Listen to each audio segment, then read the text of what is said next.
वाला ना, ये क्या होगा, आंसर होगा। दोनों को गुणा करेंगे कितना आएगा, 558 सेमी स्क्वायर। तो देखिए ऐसे सवाल को आप लोग आसानी से लगा सकते हैं यदि आपको कंसेप्ट क्लियर है तब। हेलो दोस्तों, मैं अरविंद। आज हम लोग पढ़ेंगे समलंब चतुर्भुज, और इससे जितने भी कंसेप्ट बनते हैं, जितने टाइप के सवाल बनते हैं, सबको पढ़ाऊंगा।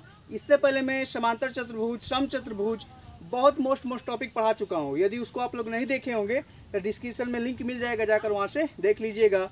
चलिए आज का सेशन स्टार्ट करते हैं।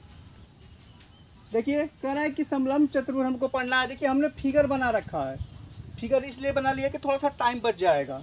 यहाँ पर फिगर बनाए हैं, इसका प्रयोग होगा, इसको हम आगे बताएंगे। चलिए पहले कंसेप्ट पर चलते हैं। पहला कंसेप्ट है, ध्यान दीजिएगा, समलंब चतुर्भुज का क्षेत्रफल बराबर, इसका क्षेत्रफल क्या होता है ध्यान दीजिएगा। यहीं से लिख दे रहे हैं या नीचे लिखते हैं, चलिए नीचे लिख दे रहे हैं, 1/2 कोष्टक में समांतर भुजाओं का योग गुणे, ध्यान दीजिएगा, कोष्टक में समांतर भुजाओं का योग गुणे समांतर भुजाओं के बीच की दूरी होता है। देखिए दोनों भुजाओं के बीच की दूरी क्या दिया है, कुछ नहीं दिया है, नहीं दिया तो मान लेते हैं क्या दूरी कहिए चाहे ऊंचाई कहिए, मान लेते हैं यहाँ से यहाँ तक कि उसकी दूरी क्या है, ऊंचाई यच है। कितना है, यच है। यहाँ पर रख देते हैं यच। अब देखिए इसको हम लिखना चाहें तो एक समांतर भुजा की देखिए लंबाई कितनी है, बी है, एक की कितनी है, ए है। तो समांतर भुजाओं का योग बोला है तो इसको ऐसे लिख सकते हैं, यहाँ से 1/2 कोष्टक में ए प्लस बी गुणे यच, ये हमारा हो जाएगा इसका फार्मूला। क्लियर है। चलिए अगले कंसेप्ट की ओर चलते हैं। दूसरा कंसेप्ट, अब ध्यान दीजिएगा, दूसरा कंसेप्ट में क्या जाता है कि कोण ए प्लस कोण डी बराबर 180 अंश। ध्यान दीजिएगा, कोण ए प्लस कोण डी कितना होता है, 180 अंश के बराबर। कोण बी प्लस कोण सी बराबर, इसी में रहेगा, ये पहला था, दूसरा का, दूसरा वाला ध्यान दीजिएगा, कोण बी प्लस कोण सी बराबर 180 अंश। दो कंसेप्ट हो गया। चलिए अगला कंसेप्ट, थोड़ा सा इसमें हम परिवर्तन करेंगे। देखिए इसमें थोड़ा सा हम परिवर्तन कर रहे हैं। एक काम करते हैं, इसको भी यहाँ से इस पर लंब डाल देते हैं, बी से लंब डाल देते हैं इस पर, सी डी पर, इसका नाम देते हैं यप। क्लियर है। अब देखिए तीसरा कंसेप्ट क्या बनेगा, तीसरा कंसेप्ट बनेगा जब असमांतर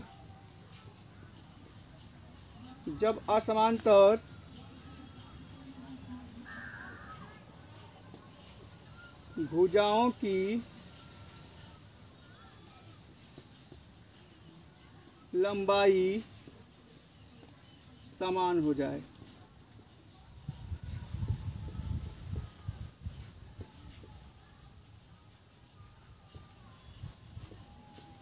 ध्यान दीजिएगा, जब असमांतर भुजाओं की लंबाई समान हो जाए, अर्थात कहना क्या चाह रहा है, अर्थात यहाँ पर हम लिख दे रहे हैं, अर्थात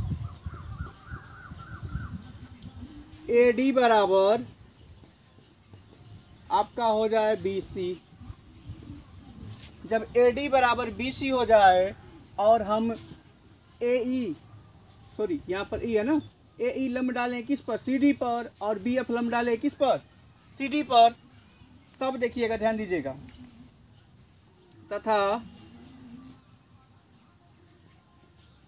AE किस पर लंब है, AE लंब है CD पर, कमा BF लंब है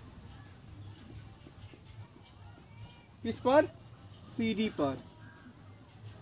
ध्यान से समझिएगा। इस कंडीशन में क्या होता है, हम ऊपर लिख दे रहे हैं, यहाँ पर लिख दे रहे हैं, दिखाई देगा। इस कंडीशन में क्या होता है, ध्यान दीजिएगा, DE बराबर हो जाता है किसके, FC के, और इसका जो मान निकल कर आता है, अब ध्यान दीजिएगा मान कितना निकल के आएगा, मान लेते हैं यहाँ से यहाँ तक की लंबाई क्या है, B है, टोटल कितना है, B है, इसको मान लेते हैं क्या है, A है, जब A है तो ये भी क्या होगा, A होगा।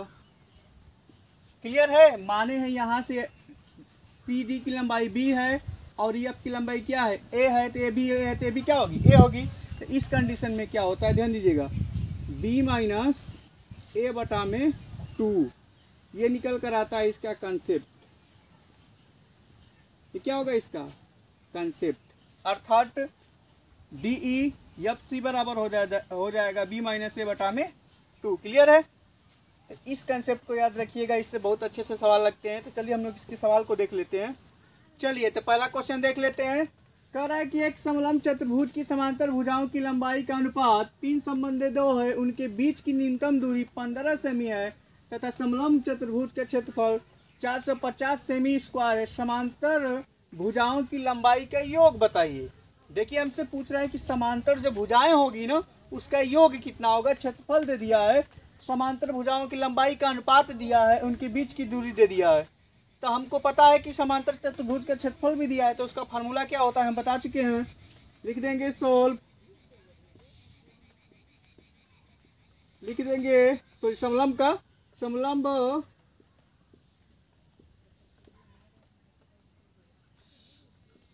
चतुर्भुज का क्षेत्रफल बराबर होता है 1/2 कोष्टक में A प्लस B गुणे H। A प्लस B का मतलब समांतर जो भुजाएं हैं उनका योग।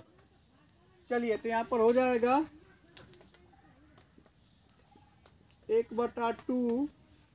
अब देखिए एक अनुपात दिया है 3 संबंधे 2, तो इसमें कोई चर ले लेते हैं तो हो जाएगा 3x प्लस 2x, और ऊंचाई कितना दिया है 15 सेमी, और इसका क्षेत्रफल कितना दिया है 450, यहाँ पर रख देते हैं। सही है, चलिए अब ध्यान दीजिएगा, तो लिख देते हैं 450 बराबर 1/2, इसको जोड़ देंगे तो हो जाएगा 5x गुणे 15। सही है, कटाइए इसको, 15 तिया 45 से कितना हो जाएगा 30, इधर से लिख रहे हैं तो हो जाएगा 30 बराबर, यहाँ पर बच रहा है 5x बटा में 2, 5 से काटिए, 5 के 30, तो हो जाएगा 6 बराबर x बटा में 2, त्रिया गुणा करिए, x बराबर कितना 12 सेमी। 12 सेमी x का मान आ रहा है। कह रहे कि समांतर भुजाओं की लंबाई का योग पूछा है, तो लिख देंगे समांतर भुजाओं की लंबाई का योग, एक 3x है एक 2x है, दोनों को जोड़ दीजिएगा तो हो जाएगा 5x। क्लियर है, अर्थात 5x बराबर हो जाएगा, 5 तो रहेगा x की जब 12 रखिए तो 12 बचे 60 सेमी, कितना 60 सेमी, क्या होगा आंसर होगा। क्लियर है, तो इस प्रकार से ऐसे सवाल को आसानी से लगा सकते हैं। चलिए अगला सवाल देख लेते हैं। कह रहा है कि एक समलंब चतुर्भुज की समांतर भुजाएं 21 सेमी और 41 सेमी है तथा उनकी ऊंचाई 18 सेमी है। समलंब चतुर्भुज का क्षेत्रफल क्या होगा। सिंपल सा क्वेश्चन है, फार्मूले पर रख दीजिए, लिख देंगे सोल्व, लिख देंगे समलंब